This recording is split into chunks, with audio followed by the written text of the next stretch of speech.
I'm writing a book on empathy, and I'm arguing against it. I'm arguing that empathy is fundamentally, from a moral standpoint, a bad thing. It makes the world worse.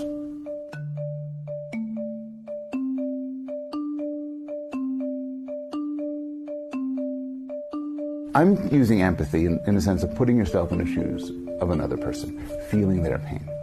And it might seem obvious that'll make you a good person because it makes you more likely to care for them and more likely to help them. But one problem is that empathy blinds you to the long-term consequences of your action.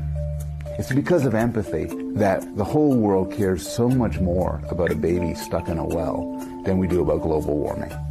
The philosopher Peter Singer gives an example of what he calls warm glow altruists for charities. So what they do when they give to a lot of different charities, and they give a little bit of money to each one.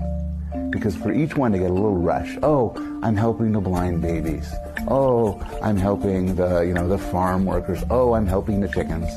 And the problem is when you give a small amount of money to a charity, often it doesn't do much good because the money they take to process your donation, in some cases actually, is such that the charity takes a loss in your donation. So Singer describes warm glow altruists who basically give because they get a buzz out of it, as opposed to what he calls effective altruists. And effective altruists say, what does the world need? How could I use my money to best ends? How could I volunteer and act to make things better?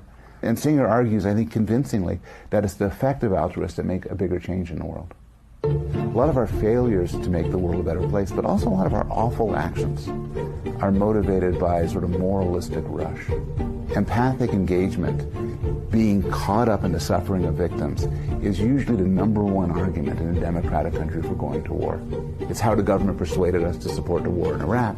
If we ever go to war against ISIS, like a full-blown military war, it will be motivated by our feelings for the suffering of their victims. But that's just one consideration. The other consideration is how many people die in wars? How many other victims will they create? But our empathy, our selfish moralizing, zooms us in and says, oh my God, there are these people suffering, let's bomb the crap out of them. Let's destroy the whole country to save these people. And then people are later surprised that, oh gosh, apparently, we've killed 50,000 people. Gosh, who would have known? If you really want to make the world better, spend less time trying to maximize your own altruistic joy, and in a more cold-blooded way, think, how could I help other people?